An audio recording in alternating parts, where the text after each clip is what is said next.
Ufficialmente si ricandida, dunque per le europee? Ma ufficialmente io sono una deputata e uscente dal Parlamento europeo, quindi gli uscenti sono automaticamente candidati a meno che non arrivi lo stop da parte del partito. Ovviamente non c'è nessuna ufficializzazione perché l'ufficializzazione la deve dare il partito facendo tutta una serie di considerazioni. Diciamo che come deputata uscente io confido in una candidatura, poi certamente questo non dà per scontato l'elezione perché Certo. servono i voti e le preferenze, ma sicuramente sono a disposizione del partito per correre alle prossime elezioni europee. E su Elly Schlein, candidata alle europee, come la vede?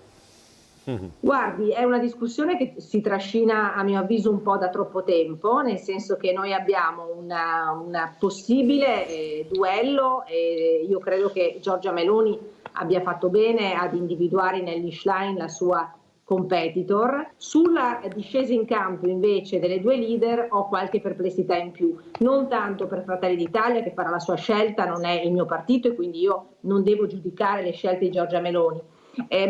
Diciamo, sarebbe la prima volta che il leader del Partito Democratico scende in campo direttamente e probabilmente non è nelle corde, non è nella storia del PD che non è mai stato un partito personalistico. I pro sono quelli appunto di una polarizzazione tra le due leader e quindi tra i due partiti. Il contro è che in questo modo appunto si svantaggiano soprattutto le donne della lista perché con la preferenza di genere diciamo, sarebbe avvantaggiato il candidato uomo che viene dopo la segretaria.